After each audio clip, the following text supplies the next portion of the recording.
மீனா கேக்குறாங்க, ரோகிணி அதென்ன கையில மை ஒட்டி வச்சிருக்கீங்க? அதுக்கு ஸ்ருதி சொல்றாங்க, அதுதான் டாட்டூ. உங்களுக்கு தெரியாதா மீனா? அப்படியா ஸ்ருதி? விஜயா ரோகிணியோட கைய பாக்குறாங்க. மனோஜ் பேரை தான் ரோகிணி பச்சை குத்தி இருக்கா. ஸ்ருதி கேக்குறாங்க, ரோகிணி இது டெம்பரரி டாட்டூவா? இல்லப்பா, பெர்மனன்ட் தான். மனோஜ் சொல்றாரு விஜயா கிட்ட, இன்னைக்கு ஷோரூமுக்கு டாட்டூ குத்துறவரு வந்திருந்தாரு. டாட்டூ ஏதாவது குத்திக்கிறீங்களான்னு கேட்டாங்க. அதுக்கு ரோகிணி ஏதாவது படம், ஏதாவது எழுத்து டாட்டூ குத்திப்பான்னு நான் நினைச்சேன். கடைசியில பார்த்தா என் பேரை அவ டாட்டூ குத்தி இருக்கா. குத்து கேக்குறாரு மனோஜ், பேரை தானே குத்துனாங்க, உன்னையா குத்திக்கிட்டாங்க? குத்து, பேசாம இரு. மனோஜ் சொல்றாரு, அம்மா ரோகிணி என் பேரை பச்சை குத்துன உடனே எனக்கு அழுகையா வந்துருச்சுமா. குத்து கேக்குறாரு மனோஜ் கிட்ட, பார்லர் அம்மா பச்சை குத்துனா உனக்கு எதுக்குடா அழுகையா வருது? அதுக்கு ரவி சொல்றாரு, மனோஜ் எமோஷன் ஆயிட்டானாண்டா, அததான் அப்படி சொல்றான். விஜயா கேக்குறாங்க, ரோகிணி இங்க வந்து உட்காருமா, உனக்கு பச்சை குத்துறப்ப வலிக்கலையாமா? ஆன்ட்டி வேற என்னமாச்சும் டிசைன் போட்டிருந்தா ரொம்ப வலிச்சிருக்கும், நான் மனோஜ் பேரை போட்டேன்ல அதனால வலியே தெரியல ஆன்ட்டி. முத்து சொல்றாரு, நல்லா உருட்டு. மனோஜ் கேக்குறாரு, முத்து என்னடா? அதுக்கு முத்து சொல்றாரு, மீனா சப்பாத்திக்கு மாவு உருட்டணும்னு சொன்னா, அதனால நல்லா உருட்ட சொன்னேன். விஜயா சொல்றாங்க, மனோஜ் முத்துவை விடு, ரோகிணி நீ மனோஜ் மேல என்னைய விட ரொம்ப அதிகமா பாசம் வச்சிருக்க, எனக்கு உன்னைய பார்த்தா பொறாமையா இருக்கு. முத்து சொல்றாரு, அம்மா நீங்க வேணா ஒரு கையில ஓடுகாலி பேரையும் ஒரு கையில அப்பாவோட பேரையும் பச்சை குத்திக்கோங்க. வாய மூடுறா, உனக்கு எங்க இதெல்லாம் புரிய போகுது? ஆயுசுக்கும் மனோஜோட பேரு அவ கையிலே இருக்கணும்னு நினைச்சிருக்கா. ரோகிணி பண்ணுனது எவ்வளவு பெரிய விஷயம். மீனா சொல்றாங்க, நிஜமாலே இது பெரிய விஷயங்க. அவங்க புருஷன் பேரை அவங்க பச்சை குத்திக்கிறாங்க. இத பார்க்கும்போது நானும் உங்க பேரை பச்சை குத்திக்கணும் போல எனக்கு தோணுதுங்க. இதுக்கு முத்து சொல்றாரு, மீனா வேண்டாம் மீனா, பாசம் மனசுல இருந்தா போதும். இந்த காலத்துல வெளிய பாசமா இருக்கிற மாதிரி காட்டிக்கிட்டு ரூமுக்குள்ள தலைய பிச்சுக்கிட்டு சண்டை போட்டுக்கிட்டு இருக்காங்க. இதெல்லாம் நமக்கு எதுக்கு மீனா? மனோஜ் சொல்றாரு, யாரும் சொல்லி டாட்டு போட்டுக்க கூடாது, அவங்களா போட்டுக்கணும். நான் சொல்லியா ரோகிணி டாட்டு போட்டுக்கிட்டா? அவளா போட்டுக்கிட்டா. என் மேல ரோகிணிக்கு அவ்வளவு லவ். ஸ்ருதி சொல்றாங்க, பச்சை குத்துனாதான் லவ் இருக்குன்னு அர்த்தம் கிடையாது, அந்த லவ் மனசுல இருந்தா போதும்னு மனோஜ் கிட்ட சொல்லிட்டு போயிடுறாங்க. விஜயா சொல்றாங்க, அந்த ஸ்ருதிய விடுறா, அவ பிள்ளை பெத்துக்கிறதுக்கும் வலிக்குதுன்னு சொல்லுவா, டாட்டு போட்டுக்கிறதுக்கும் வலிக்குதுன்னு சொல்லுவா, அதெல்லாம் பெரிய விஷயமாடா, விடுறா அப்படின்னு விஜயா சொல்றாங்க மனோஜ் கிட்ட.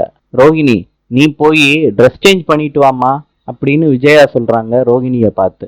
மனோஜ் சொல்றாரு, ரோகிணிக்கு ஃபீவர் வந்துருமோன்னு பயமா இருக்குமா, அதனால நாங்க ரூமுக்குள்ள இருக்கோம், மீனாவை டிஃபன் எடுத்துட்டு வர சொல்லுமா. முத்து இத கேட்டுட்டு சத்தம் போடுறாரு மனோஜ. மனோஜும் ரோகிணியும் ரூமுக்குள்ள போய் பேசிக்கிறாங்க அவங்களோட லவ்வ பத்தி. பார்வதியோட டான்ஸ் ஸ்கூலுக்கு சிந்தாமணி வர்றாங்க. மீனாவை பத்தி தப்பு தப்பா பார்வதி கிட்ட சொல்றாங்க. பார்வதி மீனாவை பத்தி பாசிட்டிவா சொல்றாங்க சிந்தாமணி கிட்ட. விஜயா பார்வதி வீட்டுக்கு வர்றாங்க. அப்ப சிந்தாமணிய பார்த்துட்டு, ஒரு கிளாஸ் தண்ணி கொடு பார்வதின்னு விஜயா கேக்குறாங்க. சிந்தாமணி விஜயாவை கவனிக்கவே இல்லை. கடுப்பான விஜயா கிச்சனுக்கு போறாங்க. பார்வதி கிட்ட இருந்து தண்ணிய வாங்கி குடிக்கிறாங்க. விஜயா கேக்குறாங்க பார்வதி கிட்ட, எப்பயும் நான் வீட்டுக்குள்ள வந்தா சிந்தாமணி கையெடுத்து கும்பிடுவாங்க, நிப்பாங்க, இப்ப என்னடான்னா கால் மேல காலை போட்டுக்கிட்டு மொபைலை பார்த்துக்கிட்டு இருக்காங்க, என்ன பார்வதி இதெல்லாம்? அதுக்கு பார்வதி சொல்றாங்க, விஜயா மீனாவோட விஷயமா பேசிக்கிட்டு இருந்தாங்க, அதனாலதான். இந்த விஷயம் நடக்கலையா விஜயா? ஆமா பார்வதி, அதனாலதான் விஜயா உன் மேல வருத்தம் போல சிந்தாமணி மேடத்துக்கு. அதுக்கு என்ன பண்றது பார்வதி, நான் போக விடாம தான் மீனாவை தடுத்தேன், அவ இருக்கிற இடத்துலயே எல்லா வேலையும் முடிச்சிட்டா. விஜயா சொல்றாங்க, சிந்தாமணி மேடம் நீங்க போய் பிராக்டிஸ் பண்ணுங்க, நான் வந்துடுறேன். அதுக்கு சிந்தாமணி சொல்றாங்க, இல்ல விஜயா நீங்க போங்க, நான் மெதுவா பிராக்டிஸ் பண்ணிக்கிறேன். விஜயா இந்த டான்ஸ் தானே, ஆடிக்கலாம், நான் உங்களை நம்பி இருந்தேன், உங்களால எதுவும் செய்ய முடியல. விஜயா சொல்றாங்க, சிந்தாமணி எனக்கு பவர் இல்லாம இல்ல, அன்னைக்கு போதாத காலம், எல்லாமே மீனா இருந்த இடத்துல பண்ணிட்டா எனக்கு தெரியாம. விஜயா, பரவாயில்ல விடுங்க. எதுக்கு உங்க மருமகளை பத்தி நீங்களே குறை சொல்லிக்கிட்டு? உங்களால என்ன முடியும்னு நான் அன்னைக்கே பார்த்துட்டேனே. அவளை உங்களால அடக்க முடியாதுன்னு நல்லா தெரிஞ்சிருச்சு. சிந்தாமணி, ஏன் அடக்க முடியாது? அவ என்ன ஜல்லிக்கட்டு காளையா? பூ கட்டுறவ. விஜயா, அந்த வேலையை தான் உங்களால தடுத்து நிப்பாட்ட முடியலையே. விஜயா சொல்றாங்க, ஏதோ ஒரு ட்ரிப்பு இந்த மாதிரி நடந்துருச்சுன்னு என்னைய தப்பா எடை போட்டுறாதீங்க. நான் நினைச்சா அவளோட பூ வியாபாரத்தையே தடுத்து நிப்பாட்டுவேன். பாக்குறீங்களா சிந்தாமணி? என்ன விஜயா, இப்படிதான் பேசுவீங்க? கடைசியில மீனா தான் ஜெயிக்க போறா. மீனா சொன்ன மாதிரியே உங்க பொட்டத்தை அடைக்கிடுவா போல இருக்கே. விஜயா சொல்றாங்க, சிந்தாமணி, என்னை நீங்க குறைச்சு எடை போடுறீங்க.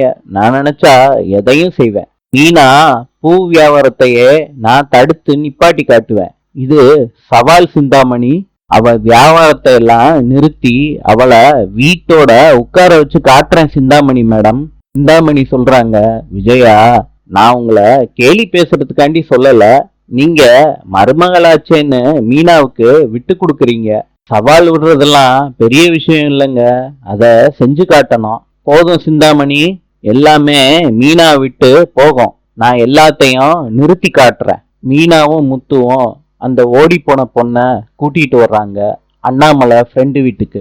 முத்து சொல்றாரு, மாமா, யாரு வந்திருக்கான்னு பாருங்க மாமா. பொண்ணோட அம்மா அப்பா அழுகுறாங்க. அந்த பொண்ணை போட்டு அடிக்கிறாங்க, திட்டுறாங்க. முத்துவும் மீனாவும் சமாதானப்படுத்தி வைக்கிறாங்க. முத்து கிட்ட சொல்றாரு அவரு, மாப்பிள்ளை வீட்டுல இருந்து பேசினாங்கப்பா, பொண்ணு பாக்குறதுக்கு நல்ல நாள் பார்த்து வர்றேன்னு சொன்னாங்கப்பா.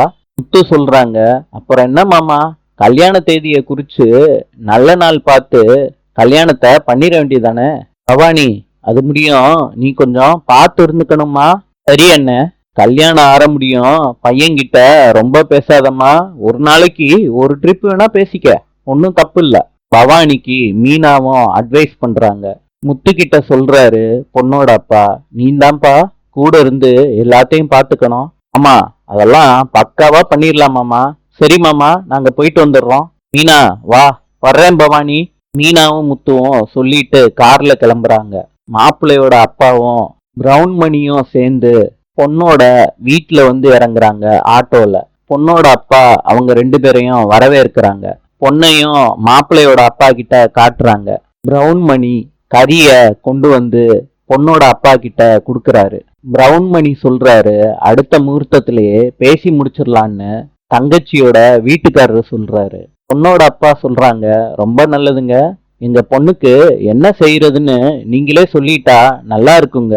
பிரவுன் மணி சொல்றாரு, பெத்தவங்க சம்மதம் இல்லாம கல்யாணம் பண்ண மாட்டேன்னு உங்க பொண்ணு ஒரே முடிவுல இருந்திருக்கா. எங்க பையனையும் சம்மதிக்க வச்சிருக்கா.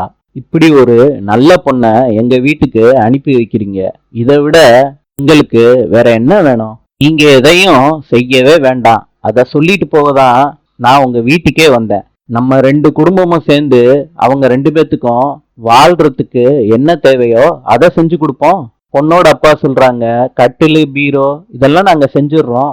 அதுக்கு பிரவுன் மணி சொல்றாரு, என்னோட மருமகனுக்கு நான் தான் செய்யணும், அதெல்லாம் நான் வாங்கி கொடுத்துக்கிறேங்க. பொண்ணோட அப்பா சொல்றாங்க, இல்லங்க, நீங்க மாப்பிள்ளை வீடு. பிரவுன் மணி சொல்றாரு, நான் பொண்ணு வீடுன்னே வச்சுக்கோங்க. இப்ப உங்க பொண்ணு என் மாப்பிள்ளைய கல்யாணம் பண்ணிக்கிட்டா என்னோட பொண்ணு மாதிரி தானே, எல்லாத்தையும் நான் பாத்துக்கிறேங்க. மீனாவும் முத்துவும் வீட்டுக்கு வந்துடுறாங்க. தும்மிக்கிட்டே இருக்காங்க. விஜயா கேக்குறாங்க, மீனா என்ன சமைக்க போற? என்னடி இப்படி தும்மிக்கிட்டு இருக்க? இப்படி மாத்தி மாத்தி ரெண்டு பேரும் தும்மிக்கிட்டு இருக்கீங்களே. மீனா சொல்றாங்க, முத்து, நீங்க தான் தும்மிக்கிட்டு இருந்தீங்க, உங்ககிட்ட இருந்துதான் எனக்கு ஒட்டிக்கிச்சு. விஜயா சொல்றாங்க, சொல்லிக்கிட்டே இருக்கேன்ல மீனா. அச். முத்து சொல்றாங்க, அம்மா திட்டிக்கிட்டே இருந்தீங்கல்ல, இப்ப நீங்களும் தும்மா ஆரம்பிச்சிட்டீங்க பாத்தீங்களா. நாளை சந்திப்போம்.